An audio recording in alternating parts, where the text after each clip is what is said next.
আমরা যদি দেখি আমাদের ওয়েবসাইটের ভার্টিক্যাল আকারে কোনো সোশ্যাল মিডিয়া আইকনগুলো এভাবে রাখা যেতে পারে, তাহলে কতটাই না দারুণ হয়। অবশ্যই এটা আমরা করব কোনো কাস্টম সিএসএস ছাড়া, অথবা আমরা যে ধরনের এলিমেন্টর প্রো প্লাগইনের কথা বলতেছি সেটাও আমাদের লাগবে না। আমরা জাস্ট পজিশনগুলোকে চেঞ্জ করে আমরা আমাদের মতো করে এই ধরনের কাস্টম সিএসএস ছাড়াই আমরা ভার্টিক্যাল অ্যালাইনমেন্ট অনুসারে আমাদের সোশ্যাল মিডিয়া আইকনগুলো রাখতে পারি। প্রথমেই আমাকে একটা সেকশন নিতে হবে। ফার্স্ট অফ অল আমি একটা সেকশন নেব, ফুল উইথের সেকশনে নেব।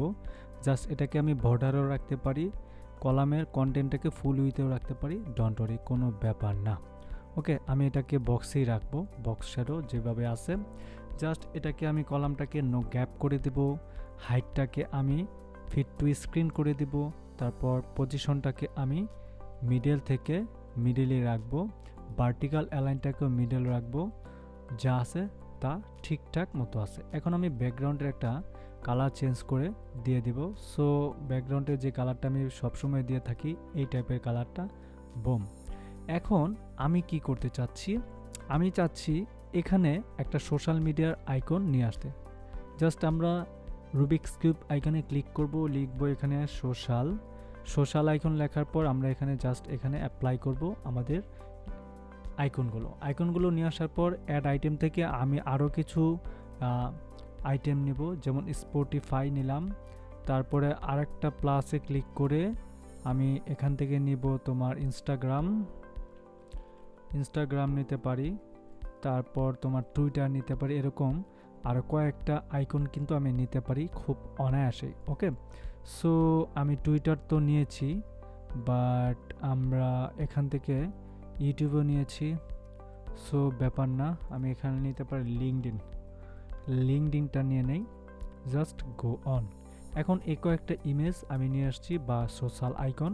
এই সোশ্যাল আইকনগুলোকে আমি স্টাইল থেকে দেখো কালারটাকে অফিসিয়াল বা কাস্টম কালারটা করে দিলাম। দেন প্রাইমারি কালারটাকে আমি আসার পরে সবার নিচে দেখো আরেকটা দাগ আছে, এটাকে আমি একটু কমাই দিলে দেখো পিছনে যে কালারটা বা ব্ল্যাক কালারটা ছিল সেই কালারটা চলে গেছে। জাস্ট আমি এখন আপডেট দিয়ে আমি আমার ওয়েবসাইটটা থেকে একটা রিলোড দিব।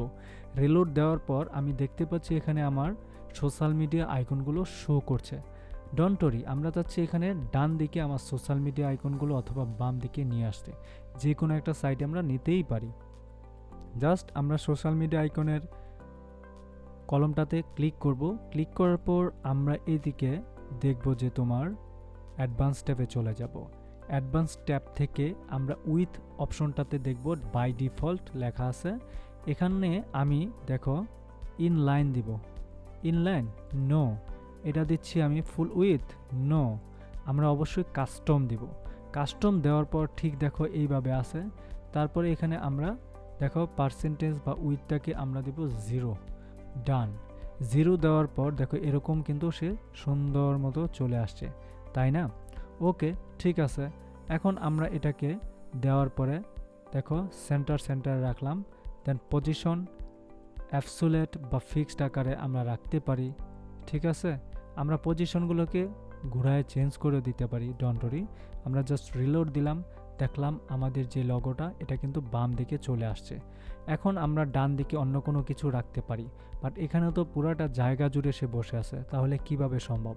অবশ্যই সম্ভব। আমরা এই কলামটাকে জাস্ট কপি করে ডুপ্লিকেট করব, দেন এদিকে চলে আসলো।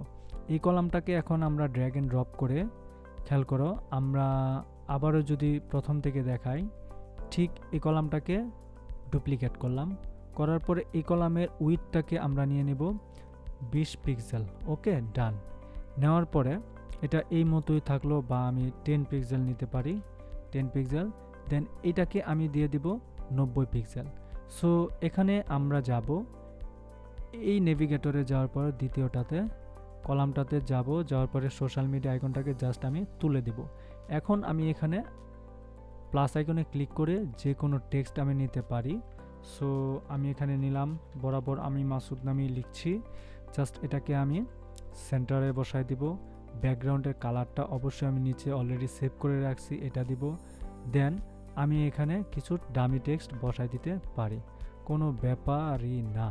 সো এখানে আমি ডামি টেক্সট এটাকে আমি সেন্টার রাখলাম, ডামি টেক্সটের কালার আমি হোয়াইট দিলাম। দেন অ্যাডভান্স থেকে আমি দুই সাইডেরই প্যাডিংটাকে একটু পার্সেন্টেজ দিয়ে দেব। সো এটাকে আনবাইন্ড করলাম, আমি রাইটে রাখতে চাচ্ছি 20 এবং লেফটে রাখতে চাচ্ছি 20। ডান। আর একটু বেশি করে রাখতে পারি, তাহলে বেশি সুন্দর লাগবে। 30 করে রাখছি, 30 পিক্সেল করে বা পার্সেন্টেজ করে। এখন আমি আমার সাইটটাকে একটু যদি রিলোড দিই, তাহলে দেখবো অলরাইট দারুণ একটা লুক দেখা গেছে। আমি এটাকে একটু বড় করতে পারি। সো ডোন্ট ওয়ারি, তোমরা তোমাদের মতো করে বড় করতেই পারো, এখানে ধরা বাঁধা কোনো নিয়ম নাই।